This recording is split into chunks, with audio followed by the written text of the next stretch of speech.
इससे सीता जी का पता चले। सुग्रीव जी ने कपियों को बुलाकर कहा, पूरब जाइए, पश्चिम जाइए, उत्तर जाइए, दक्षिण जाइए। दक्षिण न जाइए, इधर उधर जाइए, जाकर के सीता जी का पता लगाइए। लेकिन याद रहे, ऐसा ना हो कि रउआ सब पता लगावे जाई और फिर रउआ और सबके पता लगावे के पड़ो। कई लोग घर परिवार में ऐसा होते हैं कि उनको कोई काम सौंप दीजिए तो उनके पीछे 2 आदमी को लगाना पड़ता है, देखिए कामुआ करता कि नहीं करता। सुग्रीव जी बोले कि आपको जाना है तो 1 महीने में ही लौट के आ जाना है,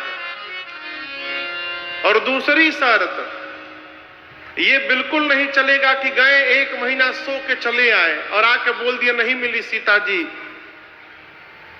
ये सब ना चली। 1 महीने में लौट के आवे के बाद खाली हाथ नहीं आना है, पता लगा कर ही आना है। दंड निर्धारित किया, आप में से जो भी खाली हाथ लौट कर आएगा, आने के साथ ही वो मेरे हाथों द्वारा मार दिया जाएगा। कपि लोग इधर उधर दौड़े। अब जो मुख्य सेनापति थे, श्री हनुमान जी, जामवंत जी, गौगवाक्ष जी, द्वैंद सठ निसठ नल नील अंगद, इन सभी जूथपतियों को बुलाकर सुग्रीव जी ने कहा, आप सभी लोग मिलकर दक्षिण दिशा में जाइए, सीता जी का पता लगाइए। परंतु याद रहे, शर्तें यहां भी लागू हैं। आपको भी 1 महीने में ही लौटना है और खाली हाथ नहीं लौटना है, पता लगा के ही लौटना है। सारे कपि प्रणाम करके जाने लगे। सबके जाने के बाद सबसे पीछे हनुमान जी ने प्रणाम किया।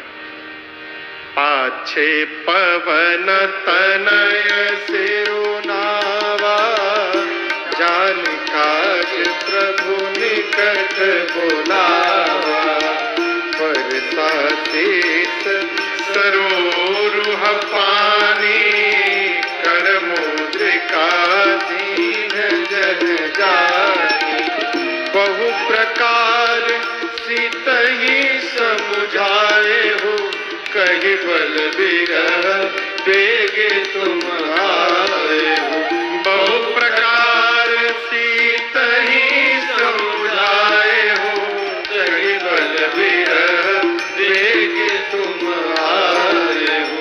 सबसे पीछे जब श्री हनुमान जी ने प्रणाम किया तो भगवान ने हनुमान जी को कहा, इधर आइए। अपने पास बुलाया, सिर पे हाथ रखा और संध्या वाली अपनी मुद्रिका निकालकर हनुमान जी को भगवान ने दिया और कहा, हनुमान अनेक प्रकार से सीता जी को समझाइएगा, मेरा विरह बल बता करके शीघ्र वापस आइएगा। यहां भगवान ने हनुमान जी को जाने के लिए कहा और जा करके वापस आने के लिए कह दिया। अब इसका अर्थ है कि हनुमान जी को नहीं जाना है। भगवान के श्रीमुख से निकला हुआ ये वचन श्री हनुमान जी को सकुशल लंका लेकर जाएगा और भगवान के श्रीमुख वचन ही हनुमान जी को सकुशल वापस लेकर आएगा। इसीलिए हमारी संस्कृति कहती है कि घर से निकलिए तो अपने श्रेष्ठ को प्रणाम करके निकलिए। श्रेष्ठ आपको आशीर्वाद देंगे और जब आप श्रेष्ठ के आशीर्वाद के साथ यात्रा करेंगे तो जीवन में कभी आपका बाल भी बांका होने वाला नहीं है। हनुमान जी महाराज कपियों को लेकर गए, स्वयं प्रभा मिली। स्वयं प्रभा जी ने अपनी तपस्या के बल से सभी कपियों को समुद्र के किनारे भेज दिया। समुद्र के किनारे अंगद रोने लगे, कहे अब कहां जाएं, पानी में जाएंगे डूब के मर जाएंगे, बिना पता लगाए जाएंगे तो सुग्रीव मार डालेंगे।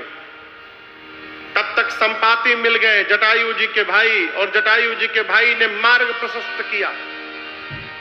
संपाति जी बोले, मैं देखूं तुम नाही, गीधहि दृष्टि अपार, बूढ़ भयं नत करतें कछुक सहाय। संपाति जी बोले कपियों से कि मैं देख रहा हूं समुद्र में, वो देखिए 100 योजन दूर समुद्र में त्रिकूट पर्वत है।